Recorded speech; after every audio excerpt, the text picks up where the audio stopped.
Hi there.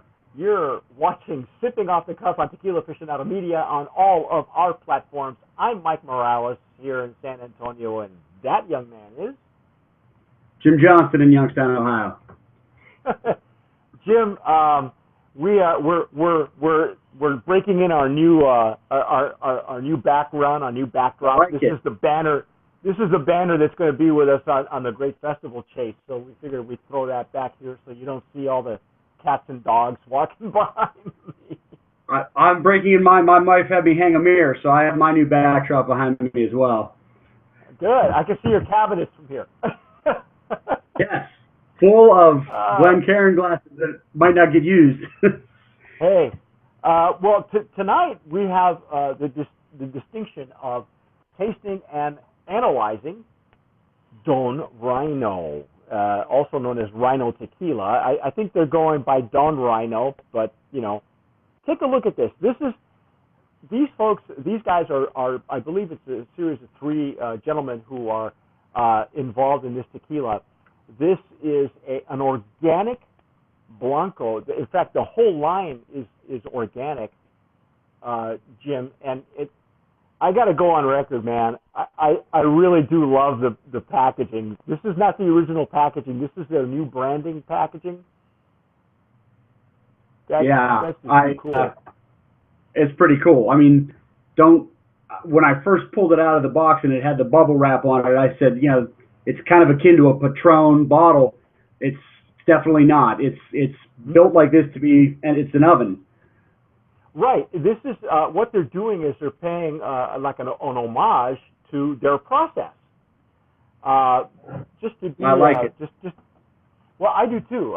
So right off the bat, I'm going to go Brand of Promise nominee in the packaging category because I really like that packaging. It's very clever. You can see their logo is the Ryno. The gentleman that spearheads this group, his name is Ryan Berry, I believe, and it is imported in Lufkin, Texas. I believe they were based in Austin, and this is from NOM 1480, which is Las Americas. And I was telling Jim off camera that we've tasted several tequilas from that distillery. We've had Four Copas, we've had all four varietals there. We've had One with Life, which is out of that distillery also. I have another one that's waiting in the wings called One More Time, which is now organic. It comes out of there as well. And now Don Ryno. So we're going to start off with the Blanco and see what we pull out of it.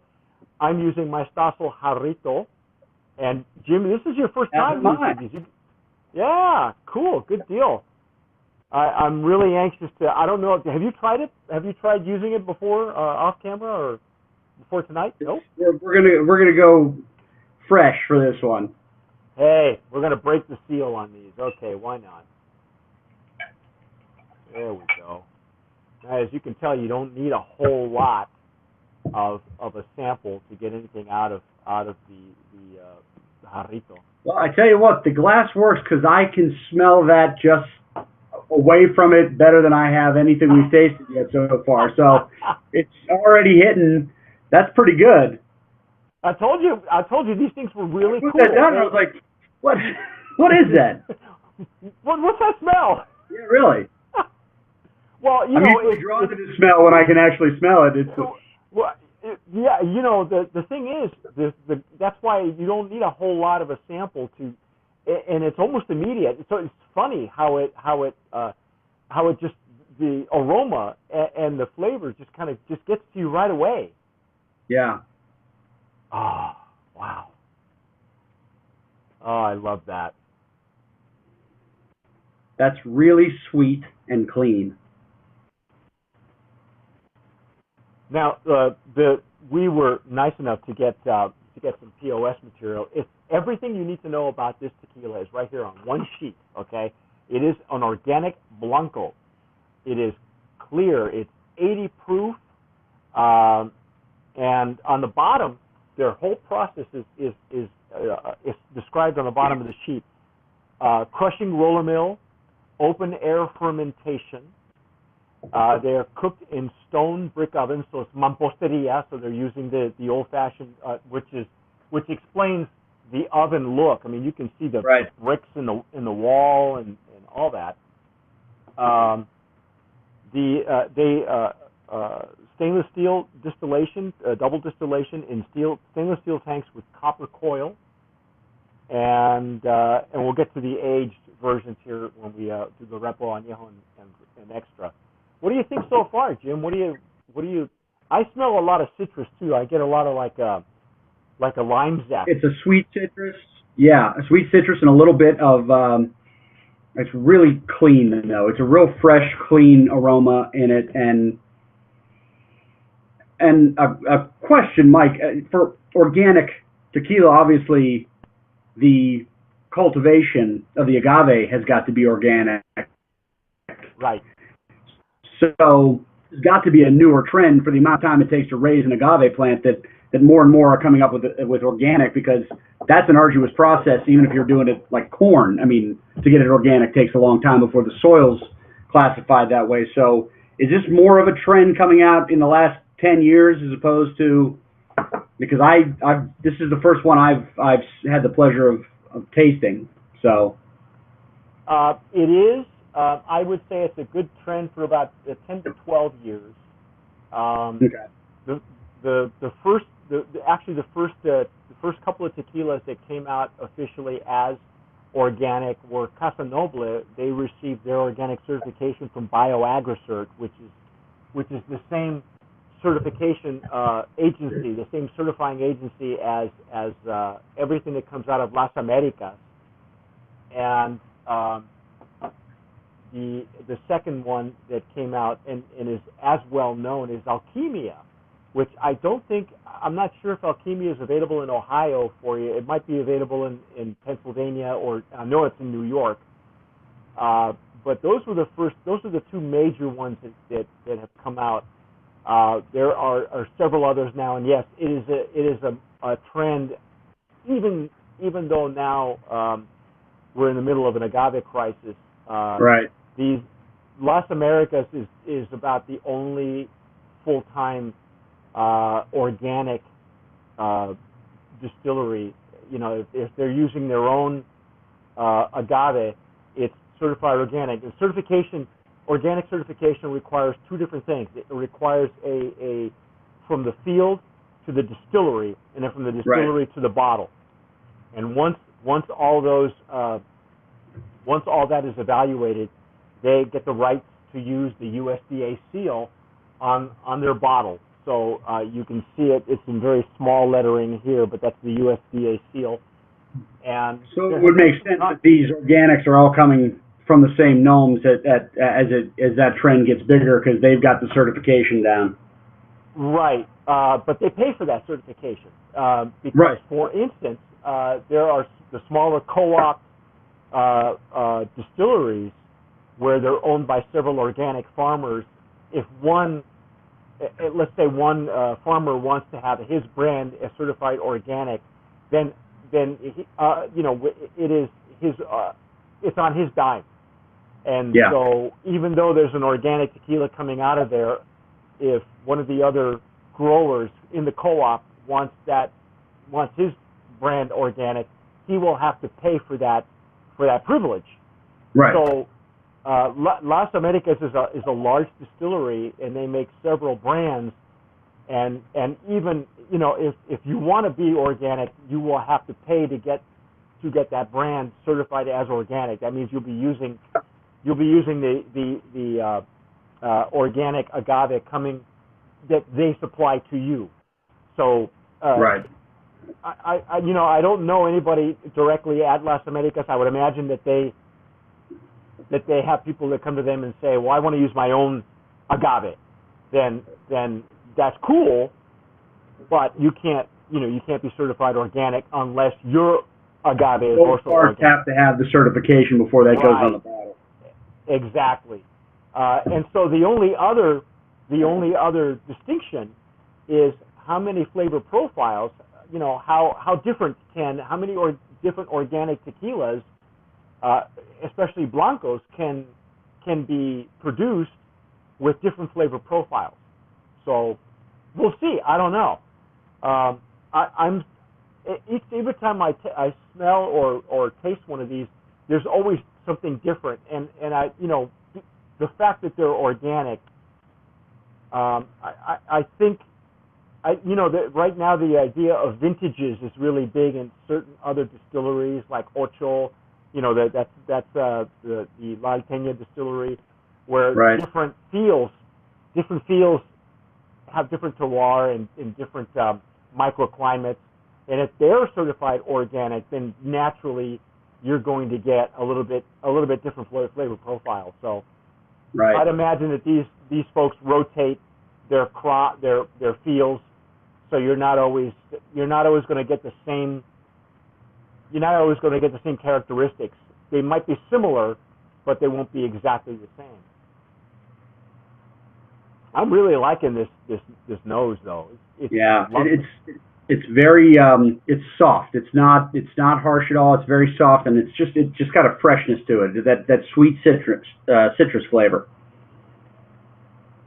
I'm really enjoying this. This is just Like a little bit of orange zest without any of the bitterness of an orange. It's like sugary orange zest, but it's nice. so it's almost like an orange blossom or something, or like I Right. called it a lime zest, but you're right. It leans more toward the sweeter side as opposed to the lime and orange oil that we got in some previous tastings you and I did. Let's dive in. Let's see what we get here. All right.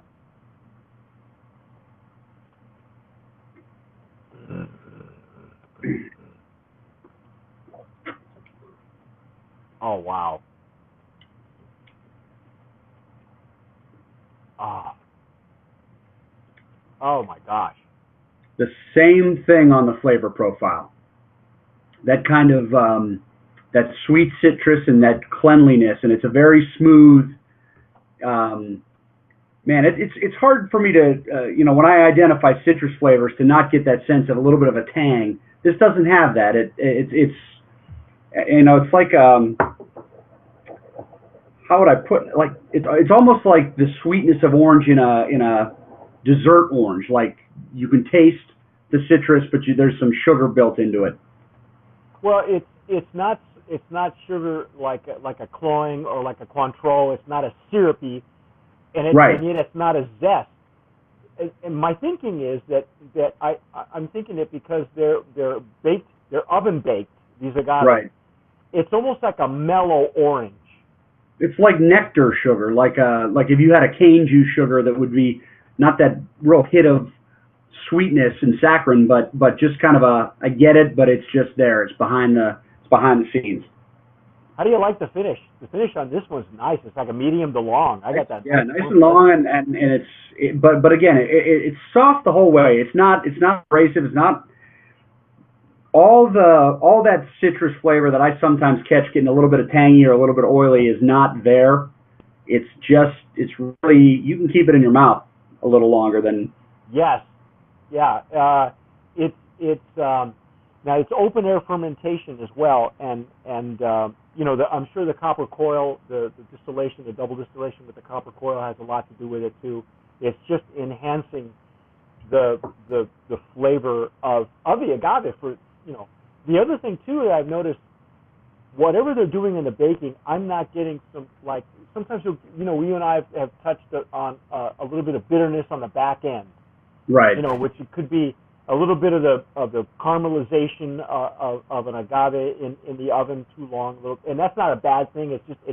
But I'm not Right. getting any of that either. No, and agave, because and maybe that's just because I'm getting that aroma hit before I tasted it, but the agave is there the entire time, but it stands out more to me on the back end than it does at the front. I think that nice, sweet, clean, citrusy flavor is the first hit, but then the agave kind of just comes right in behind it, and it's that. I think that's kind of what mellows it. Is you're expecting agave real big up front, and it's there, but it's just sort of there. Well, once it opens up a little bit, the second hit, I felt more agave on mine. Now, of course, Jim, I think you just broke the seal on his. I've actually had a little bit. I was very interested to pre-taste because we've had so many. Lately, we're getting a lot of organic tequilas that are coming to us on Sipping Off the Cuff. We have a complete organic category now because I really, we don't feel, and I think Jim will agree, it's not fair to lump all these Blanco tequilas together when you know you're literally paying. There's a huge cash outlay when you certify organic.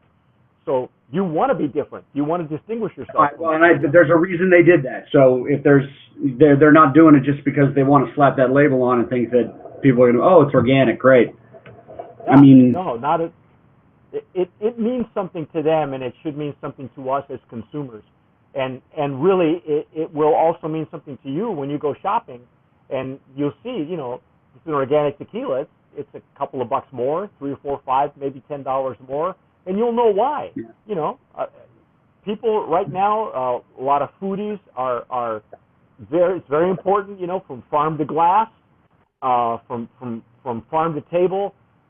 Same thing with kosher. We're seeing. As a matter of fact, I just got notification. One of the other brands we've had here before has renewed their kosher certification. They don't necessarily go hand in hand, but the kosher part of the industry is $1 billion industry. Kosher foods and kosher, that whole industry is worth about $1 billion. Yep. So, you know, whatever we can do to distinguish, to help distinguish them from the run-of-the-mill, mass-produced, or other tequilas that are fighting for shelf space, then, you know, we need to recognize that as well. So, what do you think? What's your verdict, pal? I like this, and this is a sipping Blanco. This is a very easy sipper because it's got a full palette of flavors. It's got a really nice long finish to it. It's got complexity, but it's not overwhelming in any way. And really, I mean, if you want to pour a teaspoonful of this just to smell it, it's worth it because it's really a pleasant, clean smell. It's very nice. Yep, absolutely. Well, I don't know about you, but hey, I'm going Brand of Promise nominee in the Blanco category, in the organic Blanco category. In the organic Blanco category, right? I agree. This is really well done. Excellent. Well, that's our first take on Ryno Blanco organic tequila, but stick with us because we've got the whole line that we're going to be doing here tonight, and Jim and I are just going to explore the reposado. They have an añejo and an extra añejo, and Jim and I will be discussing a couple of things on the organic certification and what it takes to gain that. These guys did it right. I'm glad that they waited to submit to us until they had their new look. Very cool, very clever. Maybe it's a little glitchy for some people, but I like it. I think this is the first one I've ever seen that actually pays homage to their process. So, well, and honestly, I don't mind packaging if the stuff inside of it's good. So, yeah, they've done it. Yeah. Yeah, we've had way worse and much more beautiful bottles. So, anyway, that's us on Ryno Blanco, Organic Blanco. I'm Mike Morales here in San Antonio, and that young man is Jim Johnston in Youngstown, Ohio. You've been watching Sipping Off the Cuff on all of our platforms. If you're watching us on YouTube, look below Jim or myself. See that red button right there? Press it, and you will be so happy. I promise. And you can also listen to us now on iTunes. We are now moved all of our blogs to a much larger platform, so you'll be able to hear this almost immediately on all of your favorite blog platforms as well. So, whatever you do, though, tomar sabiamente. Sip wisely. I'm Mike Morales. I'm CEO of Tequila Aficionado Media, and I just wanted to thank you for watching Sipping Off the Cuff. We love doing these reviews for you. Now, if you're an Agave Spirits brand owner and you're watching this, there are 3 things that I'd like to talk to you about. Number 1, if you'd like us to review your Agave Spirit on Sipping Off the Cuff, just send me an email, mike@tequilaaficionado.com. It won't cost you a dime, and I promise you'll get an honest review. Number 2, if your brand has been nominated, past or present, as a brand of promise, we can help you promote your brand effectively and affordably over on the tequila PR side of things. Just email me, mike@tequilapr.com. And number 3, if your brand has ever been a Brand of Promise nominee or a winner, you automatically qualify with us, or to go with us on our next promotional tequila tour. So shoot me an email, tours@tequilaaficionado.com, and I'll send you all the details on our upcoming tequila tour. That's it. Thanks again for watching. Sip wisely.